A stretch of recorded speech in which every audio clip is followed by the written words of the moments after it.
दोस्तों नमस्कार। मैं सूरजदीन विश्वकर्मा ठगी पीड़ित जमाकर्ता परिवार तप जप संगठन। साथियों, आज फिर आप लोगों के बीच में उपस्थित हूँ कुछ विशेष जानकारी देने के लिए। आप लोग वीडियो को ध्यानपूर्वक सुनेंगे। आपको आज मैं कुछ ऐसी बात बताऊंगा जो शायद आपको न मालूम हो, तो इसलिए आपसे निवेदन है कि ध्यानपूर्वक वीडियो को सुनेंगे, शुरू से अंत तक सुनेंगे और हमारे विभिन्न कंपनियों के अभिकर्ता साथी जरूर सुनेंगे, हमारे समस्त पदाधिकारीगण जरूर सुनेंगे। मैं आपको बता दूं, ये भुगतान की लड़ाई में संगठन दिन प्रतिदिन प्रगति की ओर जा रहा है। इसलिए मैं आप सबसे आह्वान करता हूं कि आप इस भुगतान की लड़ाई में आप अपने आप को एक इतिहास कायम करने की ज़रूरत समझ करके इस धर्म युद्ध में अगर लगेंगे तो निश्चित रूप से आपको सफलता मिलेगी। और वो सफलता कैसे होगी मैं बताता हूँ। इसके पहले मैं चाहूँगा हमारे YouTube channel self motivational studio को जिन साथियों ने सब्सक्राइब नहीं किया वो सब्सक्राइब कर लें, लाइक करें, कमेंट करें और इस वीडियो को ज़्यादा से ज़्यादा लोगों तक शेयर भी करें। साथियों, ये बहुत ज़रूरी होता है और सब्सक्राइबर जितने ज़्यादा होंगे उतनी बड़ी सरकार को समस्या नज़र आती है। क्योंकि बताया जाता है कि हमारे देश में 42 करोड़ ठगी पीड़ित हैं, लेकिन जब वीडियो के माध्यम से, इलेक्ट्रॉनिक मीडिया के माध्यम से जब वो रिपोर्ट सरकार के पास पहुंचती है या वो लोग देखते हैं तो वो साबित नहीं कर पाता है कि नहीं 42 करोड़ का इनका बात झूठा है। इसलिए मैं निवेदन करना चाहता हूँ, सब्सक्राइब करना बहुत ज़रूरी है, लाइक करना बहुत ज़रूरी है और ज़्यादा से ज़्यादा लोगों तक शेयर करेंगे तो निश्चित रूप से सारी समस्याएं हल होगी।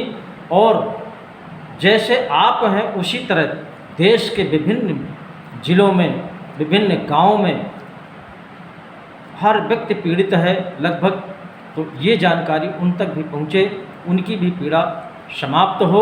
इसलिए मैं आपको बताता हूँ कि संगठन के माध्यम से जो संघर्ष चल रहा है, आप सबको केवल स्वार्थ के हिसाब से काम नहीं करना है, इसको गंभीरता से विचार करिएगा।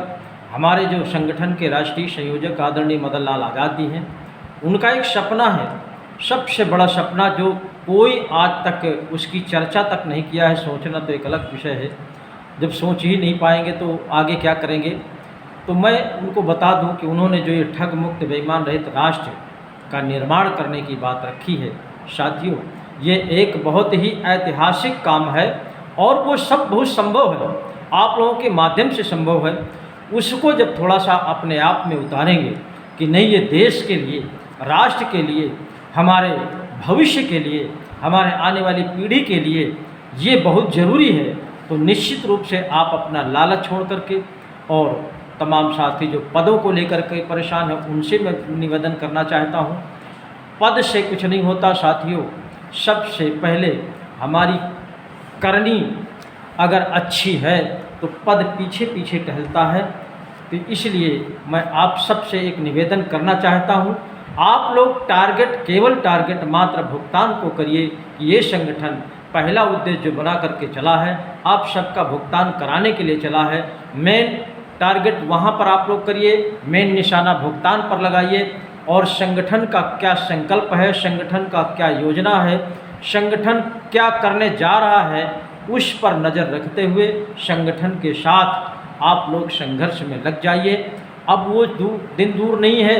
आप लोगों ने सुना होगा 31 जुलाई 2023 में जो संगठन के माध्यम से दिल्ली में, यानी देश की राजधानी दिल्ली में रामलीला मैदान में जो कार्यक्रम होने जा रहा है, वो आप मान के चलिए वो एक तरह से रामलीला मैदान नहीं बल्कि भुगतान लीला का मैदान होगा और वहीं से आप सबका भुगतान सुनिश्चित होगा।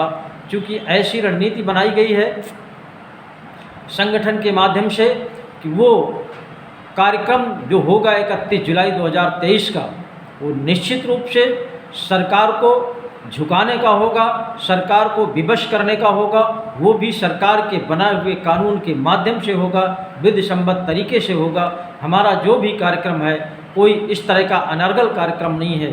आप देख रहे होंगे इतने बड़े बड़े कार्यक्रम हुए, निर्विवाद हुए, कहीं कोई प्रॉब्लम नहीं आया।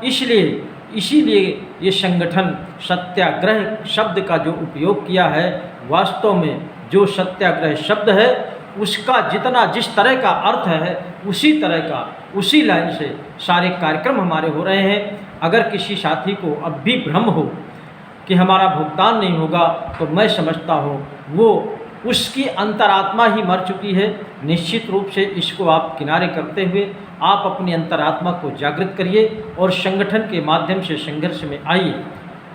आपको पद भी मिलेगा, सम्मान भी मिलेगा, भुगतान भी मिलेगा, और जो सपना है ठग मुक्त बेईमान रहित राष्ट्र का निर्माण करना, वो आपका देश में आपका ही इतिहास में स्वर्ण अक्षरों में नाम लिखा जाएगा। भारतवर्ष में यही एक संगठन है कि देश हित में, राष्ट्र हित में, जनहित में काम करने की क्षमता, काम करने की सोच केवल ठगी पीढ़ी जमा करता परिवार में है। बाकी के संगठनों में केवल लालच है और कुछ नहीं है। सत्ता का लालच है और भी तमाम तरह का लालच है जो आप देख रहे हैं। तरह तरह से देश में ठगी हो रही है, भ्रष्टाचार हो रहा है, दुराचार हो रहा है।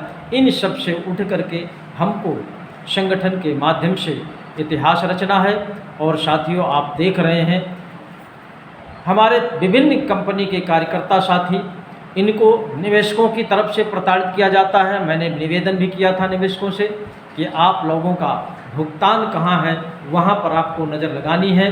निवेशक के द्वारा जब किसी अभिकर्ता की शिकायत की जाती है तो पुलिस प्रशासन को भी अच्छा मौका मिल जाता है। इसी बहाने उस अभिकर्ता को थाने ला करके टार्चर करते हैं, उससे वसूली का काम करते हैं। मैं ऐसे पुलिस अफसरों से निवेदन करना चाहता हूं कि आप लोग अपनी कार्यशैली में सुधार कर लें। निश्चित रूप से वो बंदा पीड़ित व्यक्ति है, सबसे पहले का पीड़ित व्यक्ति है, जिसको आप उठा करके थाने में ला करके टार्चर करते हैं। ऐसा करने से तमाम हमारे अभिकर्ता साथी, विभिन्न कंपनियों के अभिकर्ता साथी सुसाइड कर लिया है, डिप्रेशन का शिकार हो गए हैं, हार्ट अटैक हो गया है। उन मौतों के लिए भी यही वर्दीधारी जिम्मेदार हैं। आने वाले समय में ये सबक ऐसे अधिकारियों को, पदाधिकारियों को निश्चित रूप से भुगतना पड़ेगा, इसमें कोई दो राय नहीं।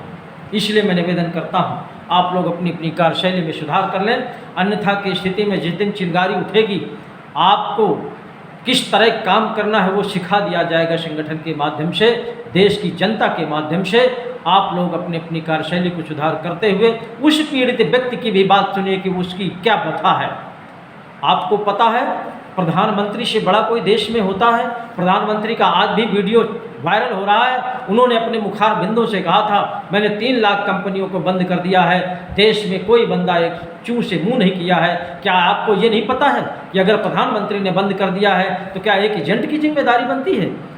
ये आपको शर्म आनी चाहिए। मैं ऐसे शब्दों का उपयोग नहीं करना चाहता हूँ, लेकिन आप लोग अपनी कार्यशैली में सुधार लाएं, अन्यथा की स्थिति में हमारा संगठन देश हित का काम कर रहा है, राष्ट्र हित का काम कर रहा है, भुगतान की लड़ाई लड़ रहा है, वो भी विधिसम्मत तरीके से लड़ रहा है। आपको सब कुछ पता होते हुए केवल आप लोग उगाही के चक्कर में रहते हैं कि अभिकर्ता छोटा होता है उसको पकड़ करके लाइए। तमाम कानून के तहत वर्ष 2019 के तहत करोड़ों की तादाद में आवेदन जमा हुए हैं। किसी एक एप्लीकेशन में आपने उन ठगों के विरुद्ध कार्रवाई नहीं किया है। यही आपको पता है कि पैसा कहाँ है? ठगों के पास है, कंपनियों के पास है। एक कार्रवाई करके दिखाइए तो हम मानते हैं आपको कानून का ज्ञान है, या आप जनता की सेवा करना चाहते हैं, जनहित का काम करना चाहते हैं।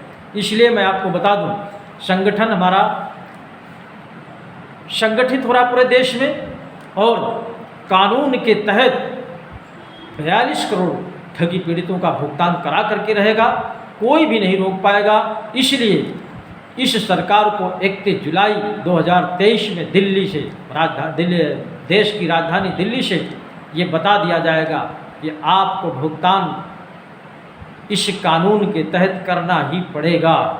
अगर भुगतान की प्रक्रिया 31 जुलाई से नहीं शुरू किया, निश्चित रूप से एक तांडव आ जाएगा, देश में क्रांति फैल जाएगी। उसका भी जिम्मेदार सरकार होगा, शासन प्रशासन होगा, कोई दूसरा नहीं होगा। साथियों, जय हिंद, जय भारत।